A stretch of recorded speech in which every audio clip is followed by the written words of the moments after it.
మంచిర్యాల జిల్లా కలెక్టరేట్ ముందు జాతీయ రహదారిపై బీజేపీ ఆధ్వర్యంలో రైతు గోసా ధర్నా నిర్వహించారు. ధాన్యం కొనుగోళ్లలో రైతులు పండించిన పంటను వెంటనే కొనుగోలు చేయాలని, ధాన్యం కొనుగోళ్లలో కోతలు విధించవద్దని డిమాండ్ చేశారు. అలాగే లక్సటిపేటలో మృతి చెందిన 4 రైతుల కుటుంబాలకు 50 లక్షల ఎక్స్గ్రేషియా ప్రకటించాలని ప్రభుత్వాన్ని కోరుతోన్న BJP state Kisan Morcha president Basavalakshmi నర్సియాతో మా మంచిర్యాల ప్రతినిధి వెంకట్ ఫేస్ టు ఫేస్. వరి ధాన్యాన్ని పండించిన రైతులు అమ్ముకోవడానికి ఇబ్బందులు ఎదుర్కొంటున్న నేపథ్యంలో బీజేపీ పార్టీ రైతు గోసా పేరుతో పెద్ద ఎత్తున ధర్నా నిర్వహిస్తుంది. ఈ ధర్నాలో పాల్గొనడానికి కిసాన్ మోర్చా స్టేట్ ప్రెసిడెంట్ ఉన్నారు. మనతో మాట్లాడేందుకు పూర్తి వివరాలు అడిగి తెలుసుకునే ప్రయత్నం చేద్దాం. సార్ చెప్పండి సార్, రాష్ట్ర వ్యాప్తంగా ఇదే పరిస్థితి ఉంది, రైతులకు ఈ పరిస్థితి ఎందుకు వచ్చింది? పూర్తిగా రాష్ట్ర ప్రభుత్వం యొక్క వైఫల్యము, మంత్రులు, ఎమ్మెల్యేలు, రైస్ మిల్లర్స్ కుమ్ముక్కైపోయి రైతులను మోసం చేద్దామనే ఉద్దేశంతో ఈరోజు ఈ విధంగా ప్రవర్తించడం జరుగుతున్నది. ఎందుకంటే కొనుగోలు కేంద్రాలు సక్రమంగా సరైన రీతిలో కరెక్ట్ టైంలో ప్రారంభిస్తే ఈ పరిస్థితి వచ్చేది కాదు. ఎందుకంటే రైతులు వాళ్ళు పండించిన పంటను అమ్ముకోవడానికి తక్షణమే అమ్ముకోవాలని చూస్తారు. ఎందుకంటే అప్పటికే సప్పో చేసేసి ఈరోజు తీసుకోవడం జరుగుతున్నది. ఎందుకంటే వరంగల్ డిక్లరేషన్లో వాళ్ళు రైతు భరోసా ఇస్తామని చెప్పి పూర్తి స్థాయిలో రైతు భరోసా ఇవ్వట్లేదు, రుణమాఫీ చేయలేదు. ఇప్పటికే అప్పులలో ఎంతోమంది రైతులు ఉన్నారు కాబట్టి వాళ్ళు తక్షణమే అమ్ముకోవాలనే పరిస్థితి వచ్చినప్పుడు తక్కువ ధరకు అమ్ముకోవాలనే వాళ్ళ మీద ఒత్తిడి తీసుకురావడానికి ఈ రాష్ట్ర ప్రభుత్వము, ఆఫీసర్లు, రైస్ మిల్లర్లు కుమ్ముక్కై చేస్తున్న కుట్ర. అయితే రైతులకు ఒక పక్క గన్ని బ్యాగ్ల కొరత ఉంది, మరోపక్క సుతిలి లేదు, ట్రాన్స్పోర్టేషన్ కూడా ప్రాబ్లం అవుతుంది.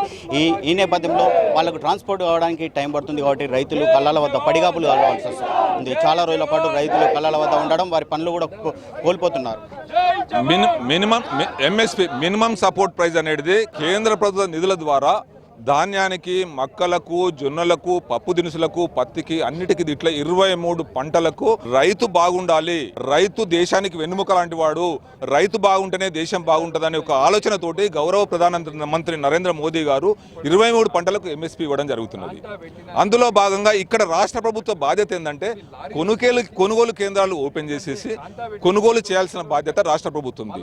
దానికి సంబంధించిన ట్రాన్స్పోర్ట్ కానీ, హమాలీ కానీ, బార్దాన్ కానీ, సుతిలీ కానీ దానికి పూర్తి స్థాయిలో కేంద్ర ప్రభుత్వమే రియంబర్స్ చేస్తుంది. దీనికి సంబంధించిన బ్యాంక్ గ్యారంటీ కానీ, ఏదైనా అప్పులు తీసుకొచ్చిన బ్యాంకు నుంచి రాష్ట్ర ప్రభుత్వము, దానికి సంబంధించిన ఇంట్రెస్ట్ కూడా కేంద్ర ప్రభుత్వము పూర్తి స్థాయిలో రాష్ట్ర ప్రభుత్వానికి రియంబర్స్ చేస్తుంది. కొనుగోలు కేంద్రానికి వడ్లు వచ్చిన తర్వాత ఇంత సమయంలోపు కొనుగోలు చేయాలి, తక్షణమే కొనుగోలు చేయాల్సిన అవసరం ఉన్నది. ఎందుకంటే వాళ్ళకు తెలుసు, రాష్ట్ర ప్రభుత్వంకు తెలుసు, పంట పండింది ఇమీడియట్గా వాళ్ళు కొనుగోలు కేంద్రాలకు తీసుకొస్తే వాళ్లకు ఇమీడియట్గా డబ్బులు వచ్చేస్తే వాళ్ళ అప్పులు తీరిపోతాయి, రైతులు కష్టాలలో ఉండరు. కానీ ఇక్కడ పరిపాలన లోపం వల్ల, ఎందుకంటే వాళ్ళకు రైస్ మిల్లర్స్కి అదేవిధంగా ఆఫీసర్స్కి ఒక సంబంధం ఏ రకంగా ఉన్నదంటే, ఇక్కడ మంత్రులు, ఎమ్మెల్యేలు ఒక పెద్ద స్కామ్ చేస్తున్నారు. మక్కల విషయాన్ని చూసుకుందాం. మక్కలు వచ్చి దాదాపు నెల 15 రోజులు అవుతున్నది. నెల 15 రోజుల నుంచి గవర్నమెంట్, కేంద్ర ప్రభుత్వము 2400 రూపాయలు ఫిక్స్ చేసింది. ఆ 2400 రూపాయలు మినిమం సపోర్ట్ ప్రైస్ రైతులకు అందాలా.